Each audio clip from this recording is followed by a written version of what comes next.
তৃণমূল কংগ্রেস প্রার্থী আবু তাহের খানের সমর্থনে সোমবার রোড শো অনুষ্ঠিত হয় জলঙ্গিতে। লোকসভা নির্বাচন ঘোষণা হওয়ার পর থেকে শুরু হয়েছে এক একটি রাজনৈতিক দলের প্রচার।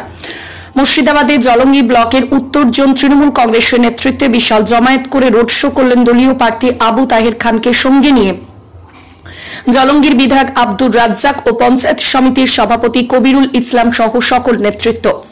সোমবার বিকালে হাজারের বেশি মোটরসাইকেল নিয়ে হুড খোলা গাড়িতে চেপে হাত নেড়ে পথ চলতি মানুষের কাছে ভোট চান প্রার্থী আবু তাহের খান। এদিনে রোড শো থেকে রাজ্য সরকারের বিভিন্ন উন্নয়নে কাজের কথা তুলে ধরে স্লোগান দেয় তৃণমূলের নেতাকর্মীরা। প্রার্থী আবু তাহের খান বলেন, মানুষের যে উৎসাহ এদিনে রোড শোয়ে দেখা গেছে তাতে করে প্রমাণ করে যে মানুষ তৃণমূল কংগ্রেসের সঙ্গে আছেন। তিনি আরো বলেন, কেন্দ্রীয় প্রতিরক্ষা মন্ত্রী রাজনাথ সিং সাগরপাড়ায় এসে যেভাবে মুখ্যমন্ত্রীকে আক্রমণ করেছেন তার জবাব মানুষ ভোটের মাধ্যমে দিবে বিজেপিকে বলেও তিনি জানান। এদিনে রোড শোয়ে উপস্থিত ছিলেন উত্তর জোন ব্লক তৃণমূল কংগ্রেসের সভাপতি আমজাদ আলী খান সহ একাধিক জনপ্রতিনিধি। উত্তর জোনের 5 অঞ্চলে রোড শো করেন এদিন।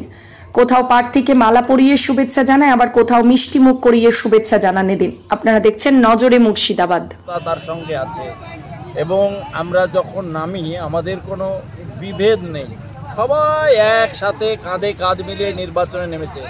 আগেও দেখেছিলেন রাজ্জাক সাহেব যখন বিধানসভায় দাঁড়িয়েছিল, কেউ নির্দল কেউ ও করে বিব্রত করেছে। তারপরে যখন ভোট হয়েছে তখন দেখছে কারোরই কিছু নাই, সব মমতা বন্দ্যোপাধ্যায়ের স্নেহের জন্য প্রার্থী রাজ্জাক সাহেব জিতেছে।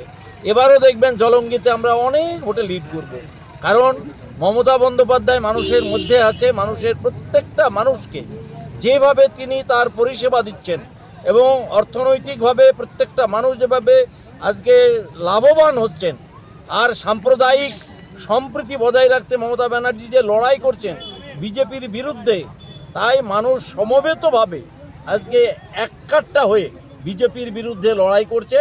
আর কংগ্রেস সিপিএমের তো বলাই নেই, কংগ্রেস সিপিএম তো জিরো হয়ে গেছে, এদেরকে আর হিরো করে লাভ নেই, জিরোই থাক। আমরা বিজেপিকে এবার বাংলা আর ভারত থেকেও তাড়াবো।